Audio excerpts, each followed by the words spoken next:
സദൃശ്യവാക്യങ്ങൾ അധ്യായം 28. ആരും ഓടിക്കാതെ ദുഷ്ടന്മാർ ഓടിപ്പോകുന്നു, നീതിമാന്മാരോ ബാലസിംഹം പോലെ നിർഭയമായിരിക്കുന്നു. ദേശത്തെ അതിക്രമ നിമിത്തം അതിലെ പ്രഭുക്കന്മാർ പലരായിരിക്കുന്നു. ബുദ്ധിയും പരിജ്ഞാനവും ഉള്ളവർ മുഖാന്തരമോ അതിന്റെ അവസ്ഥ ദീർഘമായി നിൽക്കുന്നു.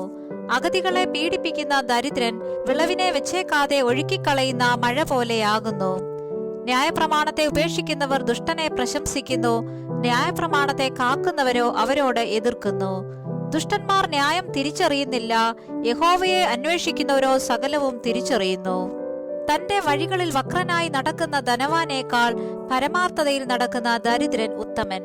ന്യായപ്രമാണത്തെ പ്രമാണിക്കുന്നവൻ ബുദ്ധിയുള്ള മകൻ. അതിപക്ഷകന്മാർക്ക് സഖിയായവനോ അപ്പനെ അപമാനിക്കുന്നു. പലിശയും ലാഭവും വാങ്ങി സമ്പത്ത് വർദ്ധിപ്പിക്കുന്നവൻ അഗതികളോടെ കൃപാലുവായവന് വേണ്ടി അത് ശേഖരിക്കുന്നു. ന്യായപ്രമാണം കേൾക്കാതെ ചെവി തിരിച്ചു കളഞ്ഞാൽ അവന്റെ പ്രാർത്ഥന തന്നെയും വെറുപ്പാകുന്നു. നേരുള്ളവരെ ദുർമാർഗത്തിലേക്ക് തെറ്റിക്കുന്നവൻ താൻ കുഴിച്ച കുഴിയിൽ തന്നെ വീഴും. നിഷ്കളങ്കന്മാരോ നന്മ അവകാശമാക്കും, ധനവാൻ തനിക്ക് തന്നെ ജ്ഞാനിയായി തോന്നുന്നു. ബുദ്ധിയുള്ള അഗതിയോ അവനെ ശോധന ചെയ്യുന്നു.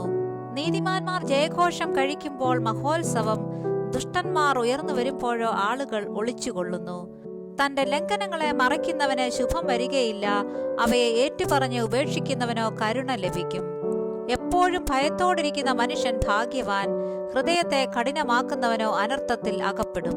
അഗതികളിൽ കർത്തൃത്വം നടത്തുന്ന ദുഷ്ടൻ ഗർജിക്കുന്ന സിംഹത്തിനും ഇര തേടി നടക്കുന്ന കരടിക്കും തുല്യൻ. ബുദ്ധിഹീനനായ പ്രഭു മഹാപീഡകനും ആകുന്നു. ദ്രവ്യാഗ്രഹം വെറുക്കുന്നവനോ ദീർഘായുസോടെ ഇരിക്കും. രക്തപാതക ഭാരം ചുമക്കുന്നവൻ കുഴിയിലേക്ക് ബന്ധപ്പെടും, അവനെ ആരും തടുക്കരുത്. നിഷ്കളങ്കനായി നടക്കുന്നവൻ രക്ഷിക്കപ്പെടും, നടപ്പിൽ വക്രതയുള്ളവനോ പെട്ടെന്ന് വീഴും. നിലം കൃഷി ചെയ്യുന്നവനെ ആഹാരം സമൃദ്ധിയായി കിട്ടും, നിസാരന്മാരെ പിൻചെല്ലുന്നവനോ വേണ്ടുവോളം ദാരിദ്ര്യം അനുഭവിക്കും. വിശ്വസ്ത പുരുഷൻ അനുഗ്രഹ സമ്പൂർണൻ, ധനവാനാകേണ്ടതിനെ ബന്ധപ്പെടുന്നവനോ ശിക്ഷ വരാതെ ഇരിക്കയില്ല. മുഖദാക്ഷിണ്യം കാണിക്കുന്നത് നന്നല്ല, ഒരു കഷണം അപ്പത്തിനായി മനുഷ്യൻ അന്യായം ചെയ്യും. കണ്ണുകടിയുള്ളവൻ ധനവാനാകുവാൻ ബന്ധപ്പെടുന്നു, ബുദ്ധിമുട്ട് വരുമെന്ന് അവൻ അറിയുന്നതുമില്ല. ചക്കരവാക്ക് പറയുന്നവനേക്കാൾ ശാസിക്കുന്നവന് പിന്നീട് പ്രീതി ലഭിക്കും. അപ്പനോടോ അമ്മയോടോ പിടിച്ചു പറിച്ചിട്ട് അത് അക്രമമല്ല എന്ന് പറയുന്നവൻ നാശകന്റെ സഖി. അത്യാഗ്രഹമുള്ളവൻ വഴക്കുണ്ടാക്കുന്നു, യഹോവയിൽ ആശ്രയിക്കുന്നവനോ പുഷ്ടി പ്രാപിക്കും. സ്വന്തം ഹൃദയത്തിൽ ആശ്രയിക്കുന്നവൻ മൂഢൻ, ജ്ഞാനത്തോടെ നടക്കുന്നവനോ രക്ഷിക്കപ്പെടും. ദരിദ്രനെ കൊടുക്കുന്നവന് കുറച്ചിലുണ്ടാകയില്ല, കണ്ണ് അടച്ചു കളയുന്നവനോ ഏറിയൊരു ശാപമുണ്ടാകും. ദുഷ്ടന്മാർ ഉയർന്നു വരുമ്പോൾ ആളുകൾ ഒളിച്ചുകൊള്ളുന്നു, അവർ നശിക്കുമ്പോഴോ നീതിമാന്മാർ വർദ്ധിക്കുന്നു.